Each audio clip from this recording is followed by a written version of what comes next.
Alright, today we're going to be looking at the deadlift and the bending movement pattern, the common mistakes that we see within the gym. This is one of the key exercises you really want to be good at if you want to prevent back pain, or if you just want to improve performance or lose weight, whatever it is. This is one of the harder ones that we find to teach and for people to really grasp the concepts of. So hopefully today we can share some ideas and show you some of the common things that people can't quite get right, and how to overcome them. So Rosie's going to set up in a deadlift here, and she's got her in a nice position. To know that I've got her in a nice position, if I line her up with the back, the stick on her back, I should be able to get my knuckles in there. There's several other things that she must do. We need to make sure that to keep that, she's got to keep her pelvis locked there. We want to see that her elbows are locked out with her biceps pointing in front. If they're rotated in like that, she's going to do a poor lift. All right, so always sort of to lock that out, the shoulders will sort of rotate themselves out, and then she wants to sort of lock herself in here so that her posture doesn't hunch forward and try to pull the bar up with her arms, because it's all about pushing the bar up with her legs and keeping everything else connected at the same time. So let's have a look at Rosie doing one. And then she finishes in a nice tall posture there. Lowers it down nice and slow. Her breathing will match the movement.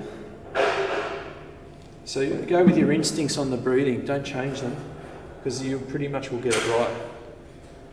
Right, now we're going to move the bar to the ground, because if you notice we've got it on the blocks, and the reason for that is it's easier to keep the spine in its extension. And to show you the difference, Darren's going to do it from the ground. So as you can see here, Darren's got the bar on the floor now. So for Darren to do this lift well, it's going to be a lot harder than what Rosie was doing, because if we have a look, just nod your head a bit, Darren.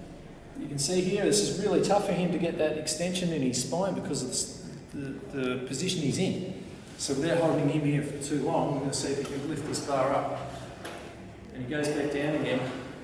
At the bottom, it almost looks more like a squat, because he has to use his legs a lot more to lift that up, otherwise he's going to ruin his back. At the halfway point, if you really watch carefully, it's exactly where Rosie had it before, where he's in that bent position. It's about where the bar's halfway, just below his knees. So it starts in a squat and becomes a bend pattern halfway through. All right.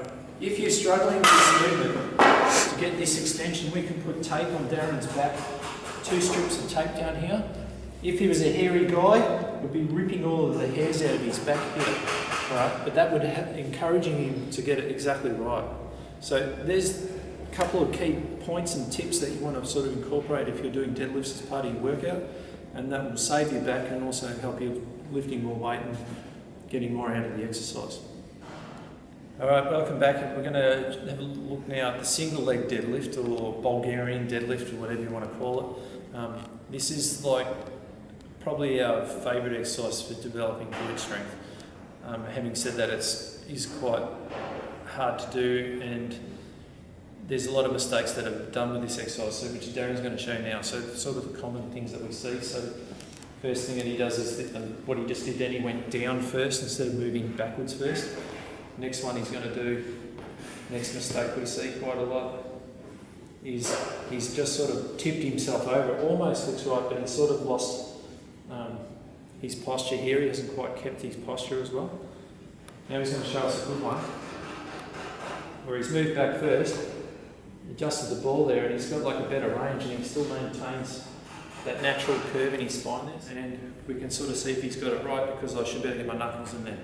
So that represents his neutral spine, neutral pelvis there, which means that ultimately he's getting more out, because it's going to be smashing his glutes, which is the whole point of doing exercise in the first place. So if you're doing this exercise, always make sure that if Darren does one more, it's a slow movement backwards.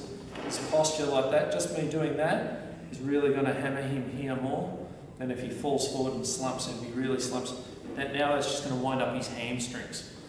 All right, so there's the key exercise, the key teaching points of that exercise. If you can really get the idea of this one, if you have any knee problems or ankle problems, groin problems, back problems, this one's going to be a real key ingredient to sort of getting on top of that and preventing it from being a problem in the future. So yeah, get stuck in that one and have fun with it.